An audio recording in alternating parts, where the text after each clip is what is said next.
Well, अगर अभी तुम्हारी उम्र 13 से 21 साल के बीच है तो आज की इस वीडियो के अगले कुछ मिनट्स तुम्हारी जिंदगी के लिए सबसे इम्पैक्टफुल और वैल्यूएबल होने वाला है, क्योंकि ये वीडियो सिर्फ एक पीस ऑफ एडवाइस नहीं है जो हर कोई देता है जिसे लगता है वो सब कुछ जानता है। नहीं, बल्कि मैं यहाँ कुछ रियल, कुछ पावरफुल, कुछ ऐसा शेयर करने आया हूँ जो तुम्हारे आने वाले फ्यूचर को पूरी तरह बदल कर रख देगा।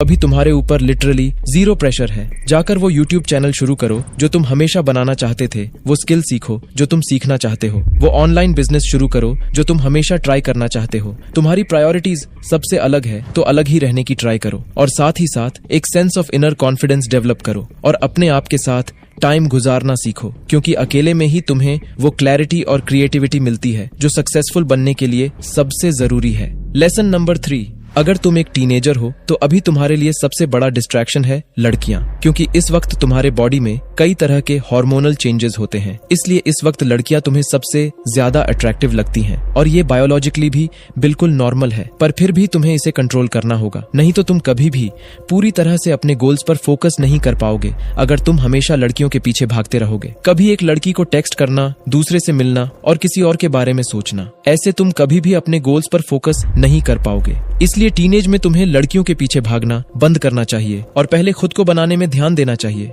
लेकिन ये भी इग्नोर नहीं किया जा सकता कि एक सही लड़की तुम्हारी जिंदगी को पूरी तरह बदल सकती है, और कई स्टडीज के मुताबिक सही वुमन को चूज करने से तुम 32% ज्यादा सक्सेसफुल बन सकते हो। इसलिए फ्यूचर में एक सही वाइफ चूज करना तुम्हारी सक्सेस और फोकस के लिए बहुत ज्यादा जरूरी है। पर सवाल ये है, एक सही लड़की कैसे चूज करें? वेल, स्टडीज के अकॉर्डिंग एक सही लड़की चूज करने के लिए उसमें ये 4 क्वालिटीज होनी चाहिए। पहला, उस लड़की को प्रायोरिटाइज करो जो तुम्हारे वक्त की अहमियत जानती है और तुम्हें वो टाइम देती है जिससे तुम अपने गोल पर फोकस कर सको।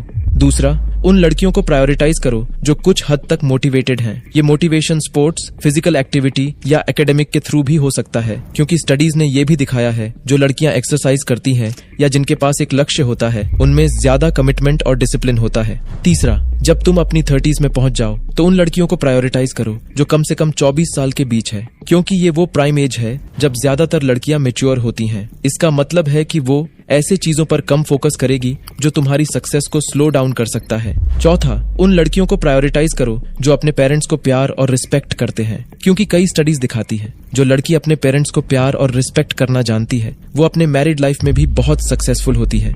लेसन नंबर 4, इतिहास गवाह है ज्यादातर पावरफुल लीडर हमेशा मर्द होते हैं, पर इसलिए नहीं कि मर्द ज्यादा ताकतवर या मर्दों में कुछ अलग ही एबिलिटी है, नहीं, बल्कि इसलिए क्योंकि मर्द हमेशा एक औरत से ज्यादा इमोशनली स्ट्रांग होते हैं, जो नॉर्मली 30 साल की उम्र में पीक पर होता है। लेकिन अगर तुम एक टीनेजर हो तो तुम ये इमोशनल कंट्रोल अभी डेवलप कर सकते हो इन 3 सिंपल स्टेप्स से। पहला, सेल्फ अवेयरनेस। इसे बिल्ड करने के लिए अपने थॉट्स को समझो, अपनी स्ट्रेंथ्स और वीकनेसेस को पहचानो और अपनी रिएक्शंस को क्लोजली ऑब्जर्व करो। दूसरा, नॉन रिएक्टिवनेस। जब भी तुम्हें किसी एक्सट्रीम इमोशन का सामना करना पड़े, जैसे गुस्सा, डर या पछतावा, तो एक गहरी सांस लो और कुछ सेकंड्स का पॉज लो। कई स्टडीज से भी साबित हुआ है इससे तुम्हारी इमोशनल कंट्रोल एबिलिटी 50% ज्यादा इंक्रीज होती है। तीसरा है ग्रोथ। स्टडीज दिखाती है जैसे जैसे तुम खुद को लगातार इंप्रूव करते हो तुम्हारा सेल्फ कॉन्फिडेंस भी ऑटोमेटिकली बिल्ड होता है और तुम इमोशनली और भी ज्यादा मैच्योर बनते हो। इसलिए अपने ग्रोथ पर भी जरूर फोकस करो। बेशक इन 3 स्टेप्स से तुम अपने इमोशंस को इजीली कंट्रोल कर पाओ।